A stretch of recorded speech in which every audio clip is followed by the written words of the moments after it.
I want to continue this conversation now with Dr. Ely Karmon, senior researcher at the Institute for Counter-Terrorism at Reichman University. Thank you so much for being with us.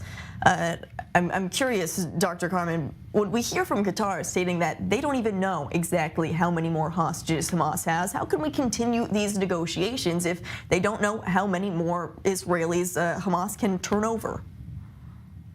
Good evening. I always had a very negative opinion about the Qatari role, not only in the Palestinian issue, but also in the Middle East. I considered it since 2011, since the so-called Arab Spring, a negative jockey in all the region, beginning, for instance, in Egypt, where they supported the Muslim Brotherhood, the jihadists they supported in Syria and in Iraq, and so on. Now, I would not take for granted that the Qataris are the real good mediator. It is true that they have a lot of influence because they invested $1.5 billion in the Hamas. They have all the political leaders in Doha. Even Erdogan of Turkey has expulsed Haniyeh from Istanbul because they consider it to be too dangerous to have them there, not a legitimate presence. So I think that we should be very cautious in accepting Hamas, Qatar, as a really broker in these negotiations.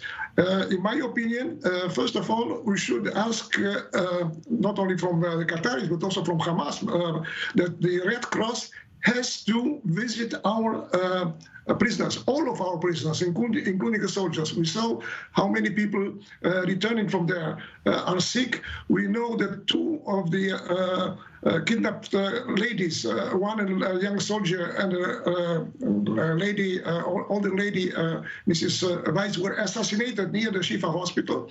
And we see the problem with the Bibas family. So we have to ask as a sine qua non condition, absolute condition, that the Red Cross should visit the prisoners.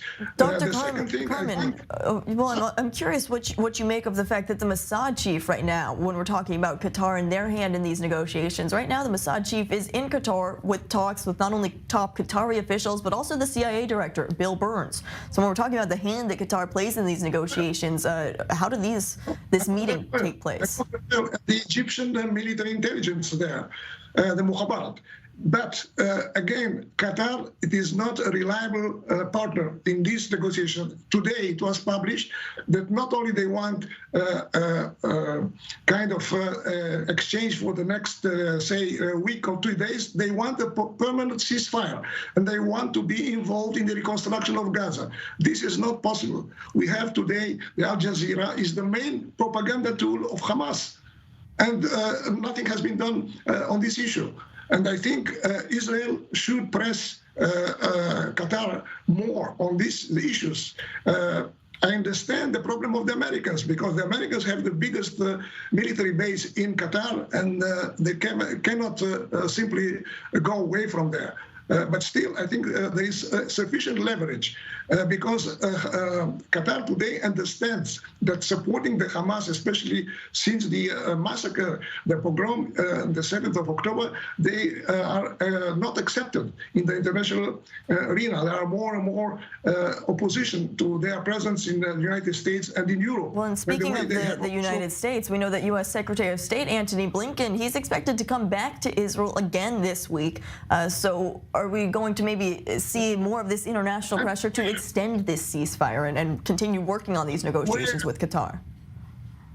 I'm aware of the role that Qatar now has, but it should have to be changed in the sense that they have to be pressed by Israel, by the Egyptians, by the way, that were for years in a crisis with the Qataris, and by the United States to change their strategy, to change their policy vis-à-vis Hamas. First of all, perhaps to expulse or to arrest the political leadership of Hamas, and then not to ask for a ceasefire, permanent ceasefire, which only serves the interest of Hamas.